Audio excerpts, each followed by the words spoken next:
ધાનેરા તાલુકાના જોરાપુરા ગામ નજીક આવેલ રેલ નદીના વહેણથી દાખા ગામ તરફ જતો મહત્વનો માર્ગ છેલ્લા 8 વર્ષથી ધોવાયેલો છે। ગ્રામજનો દ્વારા વારંવાર રજૂઆતો કરવામાં આવી હોવા છતાં માર્ગ અને મકાન વિભાગ દ્વારા કોઈ સમારકામ કે નવીનીકરણ ન કરાતા સ્થાનિકોમાં ભારે રોષ જોવા મળી રહ્યો છે। આજે જોરાપુરા ગામના વડીલો અને યુવાનો એકઠા થઈને આ માર્ગના સત્વરે નવીનીકરણની ઉગ્ર માંગ કરી હતી। જોરાપુરા ગામથી દાખા તરફનો આ ડામરનો પાક્કો માર્ગ અનેક ગામડાઓને જોડીને ગ્રામજનો માટે અવરજવર સરળ બનાવે છે। જો કે વર્ષ 2017માં આવેલા પૂરમાં જોરાપુરા ગામ નજીકનો આ રસ્તો સંપૂર્ણપણે ધોવાઈ ગયો હતો। તેની બંને બાજુ બનાવેલી પ્રોટેક્શન દિવાલ પણ પાણીમાં તણાઈ ગઈ હતી। આ ઘટનાને આજે 8 વર્ષ વીતી ગયા હોવા છતાં માર્ગ અને મકાન વિભાગ દ્વારા આ નાનકડા ટુકડાનું પણ સમારકામ કરવામાં આવ્યું નથી। રેલ નદીમાં પાણીનું વહેણ આવ્યા બાદ આ માર્ગ ચાલવા લાયક રહ્યો નથી, જેના કારણે ગ્રામજનોને પારાવાર મુશ્કેલીઓનો સામનો કરવો પડે છે। સ્થાનિકો જણાવી રહ્યા છે કે તેઓ છેલ્લા 8 વર્ષથી આ રસ્તા માટે રજૂઆતો કરે છે, પણ કોઈ સાંભળતું નથી। વરસાદ આવે એટલે રસ્તો બંધ થઈ જાય છે અને અવરજવરમાં ભારે તકલીફ પડે છે। મારું નામ પ્રભુભાઈ માધવાભાઈ, ગામ જોરાપુરા।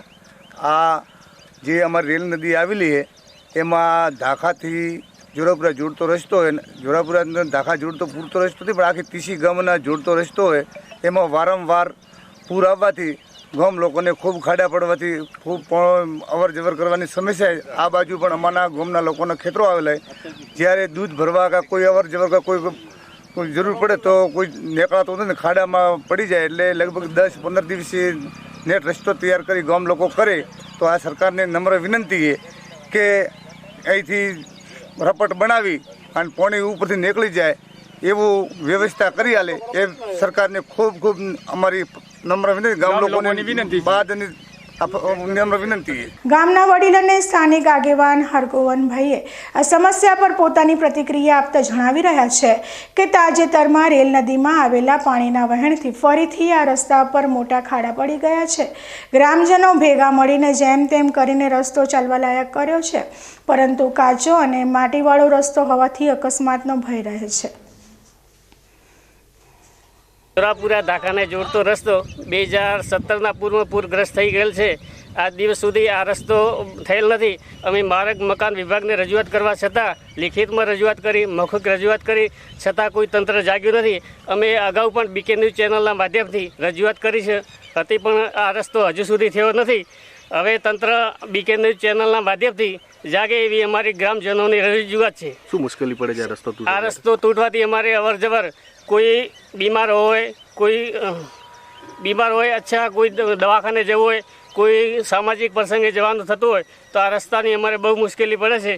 એના લીધે આ તંત્ર વહેલી તકે આ રસ્તો કરી આપે એવી અમારી ગ્રામજનોની રજૂઆત છે। નામ કીધું તમારું નામ? ગલચર હરગોવનભાઈ હંસાભાઈ। ખાસ કરીને શાળાએ જતા બાળકો અને પશુપાલકો માટે આ માટીવાળા રસ્તે ચાલવું અત્યંત મુશ્કેલ બની ગયું છે। જોરાપુરાથી દાખા તરફના આ માર્ગથી અનેક ગામો જોડાયેલા હોવાથી અને સામાજિક સંબંધોને કારણે વાહનોની અવરજવર પણ વધુ રહે છે। ગ્રામજનોના વડીલો અને આગેવાનોએ ભેગા મળીને આ રસ્તાના તાત્કાલિક સમારકામ અને નવીનીકરણની માંગ કરી છે, જેથી કરીને દૈનિક જીવનમાં પડતી મુશ્કેલીઓનો અંત આવે।